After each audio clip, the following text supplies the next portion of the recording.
Hello again and welcome. There is a concept, or rather a question, that I have a lot struggled with. It's the question of, do we need God or does God need us?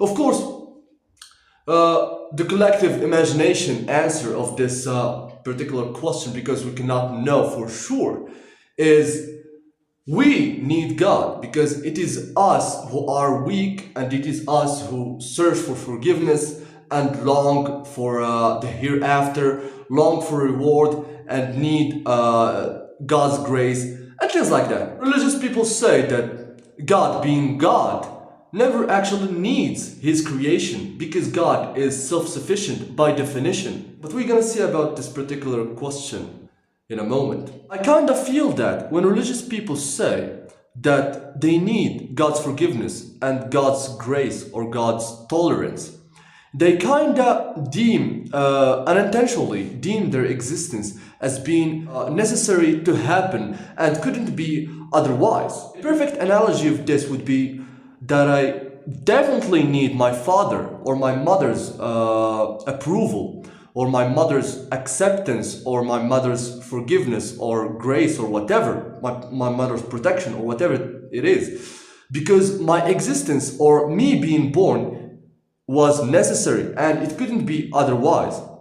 Therefore, this is how things are, and this is just the nature of things, that me being born is necessary and it was always determined to happen, and we are here now in this point of time just doing what we need to be doing, what needs to be done. So do you feel actually a contradiction in here? Do you feel that something is wrong? Something is just definitely wrong in us being necessary, in our existence being necessary, as us being born is necessary. Religious people say that they need God because God is a higher authority, and there is no other way. There is no way that God could need us, because he is the creator and he is self-sufficient by definition. But the fact that they say that they need God in their lives and they are dependent on God means that they deem their existence and they describe their existence as being necessary and could not be otherwise. But here's the problem here. Our existence could not be necessary because God is necessary. If it is us who are necessary, God is no longer necessary. We are contingent on God, yes, but we can only say that after we exist.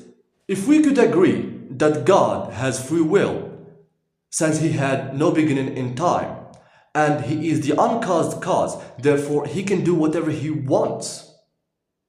Therefore, my existence cannot be necessary because it could be otherwise. It could be the case that the world was never created. It could be the case that there is nobody to actually know God. If God had free will, as much as he chose to create us, he could have chosen to not create us because he is God and he is free by definition. So right now, could we just say that God had an intention to create us, had a will, some sort of desire to create us, to have a world and have people inside of it. Therefore, we could conclude that our existence is not necessary, and God has always had the choice to either create us or not.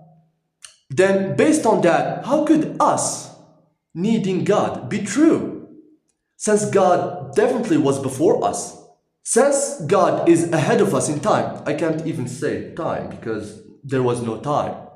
There was no time before the Big Bang. Let's presuming that God is outside, is a supernatural cause outside of the Big Bang and outside of space and time. But you get my point. Presuming that God was before you, how could we need him? We did not decide to create anything. We didn't have any desire for people. We didn't have any desire for loyal servants. We didn't have any desire for worshippers or anything of the sort. How could we need God? And we haven't chosen. It is God who chose us. Like, for example, if I decide to create a tool, knowing that this tool would actually help me hunting. Does the tool need me, or do I need the tool? It is, of course, it is I who need the tool, because I am ahead of the tool. The tool didn't exist before me. I was ahead of the tool in terms of time. It is us who brought the tool into existence. Therefore, it is I who need the tool to serve me, to help me in terms of hunting. Because the choice of not bringing the tool into existence or bringing it into existence was always mine. Whether I do choose to make it or create it or not was always mine. Then how could the tool be in need of me while it always was in a state of unexistence? It is I who brought it into existence. Therefore, it is I who need it. How could it be otherwise? And this gets even more clear when you just ask people, why did God create us? He was lonely? He was bored? I believe the collective answer would be that He created us in order to glorify Him or to worship Him. But what type of narcissistic behavior is this? If somebody does this, like for example, if somebody gets married and has children, and one day his child asked him a question, why, Father, have you begotten me? And he answered, I want you to respect me, and I want you to serve me, and to be loyal to me, and to be obedient to me. What is this? This is sick, and it's gross.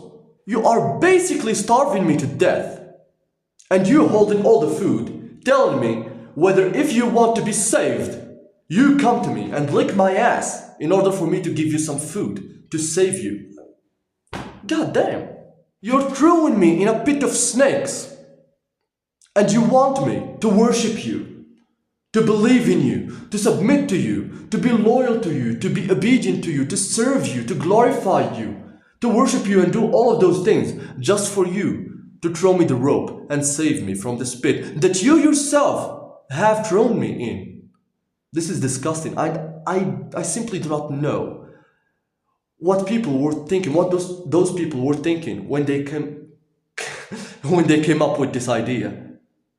I can't wrap my head around this. There is another interpretation, not interpretation, but another answer. People just say, religious people say, God created us to test us. Oh my fucking God.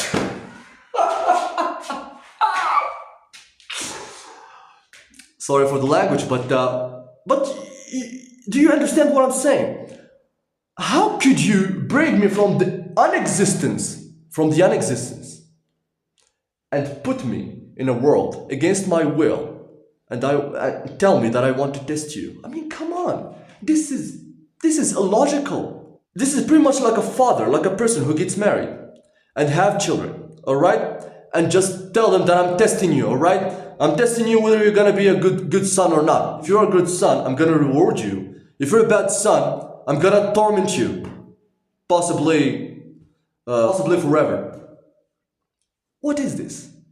What is this? This idea of us just being created in order to be tested, I cannot wrap my head around it. You can only test someone, decide to test someone, if that particular someone was already in existence. Alright? But you cannot test someone if he doesn't exist. I make you exist, I create you, and I want to test you. How come? What is this? Us being created just in order to be tested is the equivalent of somebody throwing you in a pool just to be tested whether you are a swimmer or not. If you swim, you get to be saved. If you're not a swimmer, you get to drown. How about not fucking throw me in the fucking pool? How about that? How about not create me to begin with? Do you understand the analogy? If you imagine that you can counter this argument by just saying that our creation is necessary just because God is the creator himself, then I would say that creation is necessary and there is something that is even in a higher authority than God. This is like Eudiphoros' dilemma. If our creation is necessary, then creation itself becomes necessary and not God. Therefore, there is something even above God. Therefore, God is no longer God in this condition. And if it was the case that creation is necessary itself, then we would see all sorts of stuff just happening, because creation is random and doesn't have a mind of itself and doesn't have a will. It just is. Things keep just being created. By whom? By creation itself, because you have described creation as being necessary. We cannot say creation by God, because if we said that creation is by God, then God is necessary, and if God is necessary, he must have a will, right? Religion is the best example of argument from ignorance. Just because I do not know how lightning forms, and I do not know how I can think, and I don't know how those animals came about, there must be a higher authority that made it. Anyway, us needing God is very much analogous with us needing our parents. God definitely had the option of not creating us, yet he chose to create us. And definitely our parents had the same option to not beget us, but still they did. Then how come us needing them? How come we need them if we do not exist? By they choose to bring us to existence to fulfill some type of desire. If they do that, it is they who need us, it is not the other way around. Our parents beget us for pleasure. They want to satisfy their biological needs. They want to experience motherhood and fatherhood. They want to have long-term type of friends. They want some people to take care of them when they're old. I can say the same thing about God. God creating us wants some loyal followers to worship him and glorify him, and do all of the sorts of those submissive stuffs. Then how could us need him? It is he who needs us. Just think about it.